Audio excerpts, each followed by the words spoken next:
Good morning. I don't know if we're going or not. I never know, but it always seems to work out.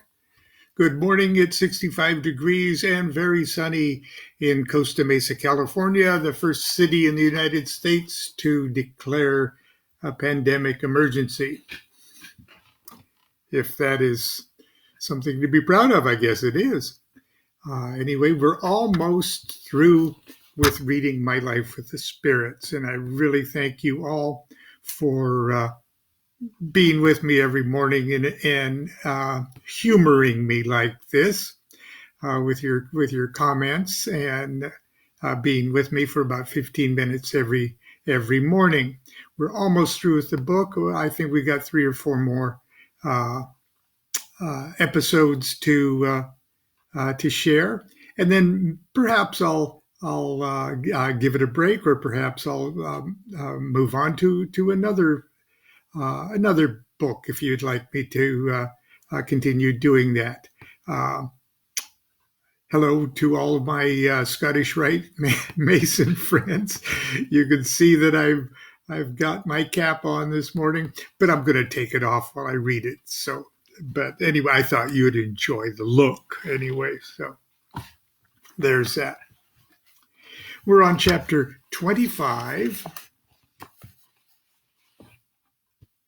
Andromalius.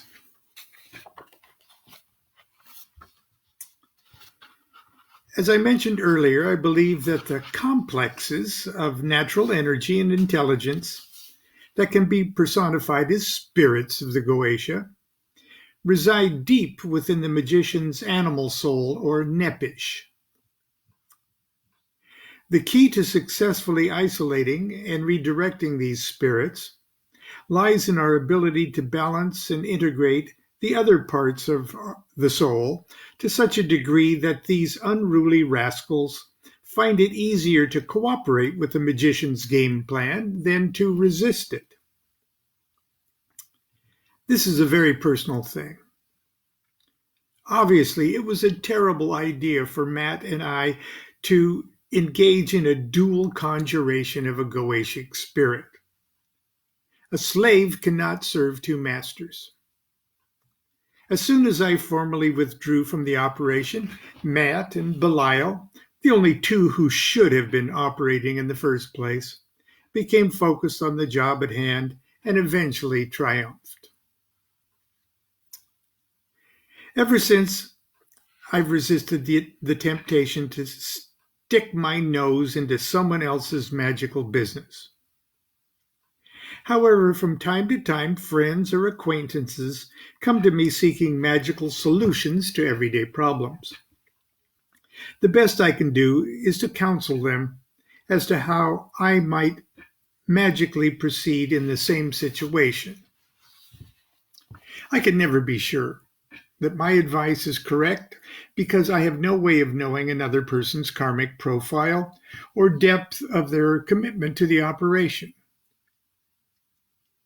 A few years after my experience with Belial, 2 of our dearest friends, Pat and Terry, bought the most beautifully appointed Volkswagen camper. They were wildly generous with it and seized any excuse to take Constance and me and other lodge members on road trips, campouts, baseball games, and mini vacations. Less than 2 months after buying it, the new van was stolen from the parking lot of a movie theater. The police held out no hope of its recovery. Pat and Terry lived less than 60 miles from the Mexican border, and it was likely the car was out of the country before they came out of the theater and discovered it missing. We were all heartbroken. Just out of frustration and outrage, I wanted to evoke Andromalius, who brings back stolen things. But then I remembered my experience with Belial and reconsidered.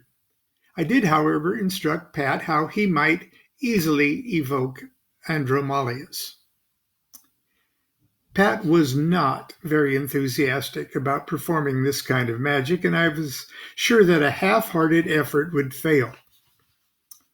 Pat Pat performed some kind of conjuration of Andromalius, he never told me exactly what he did, and gave the spirit 2 weeks to recover the car.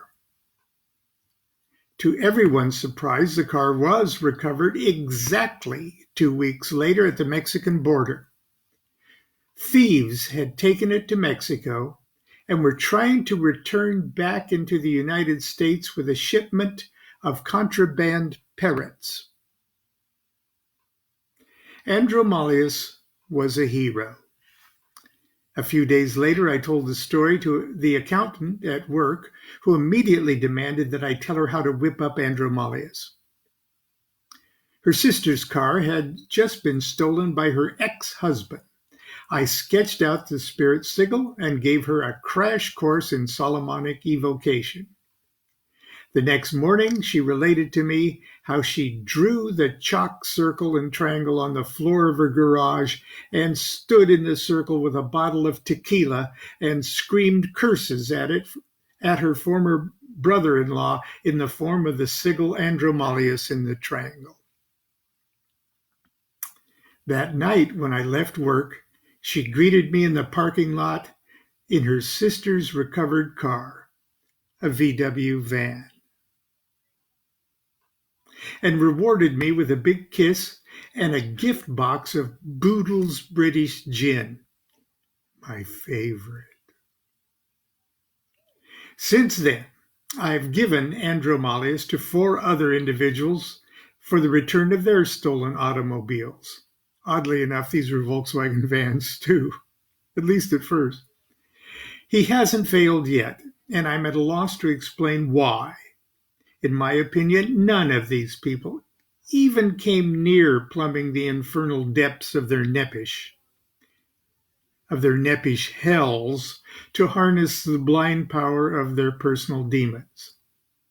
Their stolen cars, while a painful loss, presented more of an inconvenience and a gut-wrenching outrage.